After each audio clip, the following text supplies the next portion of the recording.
The countdown begins with the time when the master announced his arrival in one-day cricket. His first innings as an opener way back in 1994 turned out to be a nightmare for New Zealand as he smashed a 49-ball 82. Square, really, it went much squarer than that. Our unforgettable moment number 9 are the rivalries Sachin had. When the pigeon told Sachin how to fly, or when Sachin taught Brett Lee how to be lethal. At number 8 is the innings in which Sachin crossed 17,000 ODI runs. If that wasn't enough, he went on to blast 175. But alas, it was heartbreak for a billion people. India lost by 3 runs chasing Australia's 350. At number 7 is how the then 26-year-old Sachin coped with the passing away of his father, Professor Ramesh Tendulkar. Sachin attended the final rituals but returned for an emotional 141 of 101 balls against Kenya, one that he dedicated to his father. At number 6 are the 2 innings that gave India its first one-day series win in Australia. Sachin's 117 not out and 91 in the CB series finals left Australia and Adam Gilchrist wondering what they should do with him.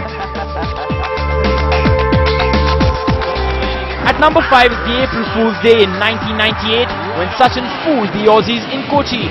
Australia had India on the mat, but Sachin juggled his way to a 5-4 and Australia went from 203 for 3 to 268 all out. Sachin's demolition act of Shoaib Akhtar and Pakistan in 2003 is at number 4. Sachin may have missed the century in Centurion in his 98, but it is more than enough to take India to the semi-finals of the World Cup. That's how he reacts to 100. At number 3 are the 2 desert storms that hit Australia and Sharjah.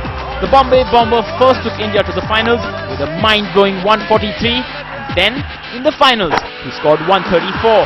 Shane Warne later joked he had nightmares of Sachin. It took close to 3,000 one-dayers for one man to cross the 200-run barrier. For that, Sachin Tendulkar's record-breaking 200 versus South Africa in Gwalior is our number 2. It prompted the original Little Master to bow to a man 24 years younger to him. But who wouldn't? After all, the god of Indian cricket has a century of centuries. In what was said to be his last World Cup, Sachin Tendulkar baffled and bullied England and South Africa with a century each. India still didn't win those matches.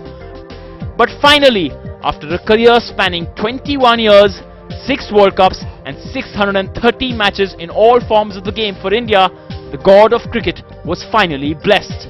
India won the World Cup for Sachin. At number 1, Sachin makes our choice easy, calling it the ultimate thing himself. For you, Sachin, the World Cup was the ultimate thing, but for us, you will always be the ultimate.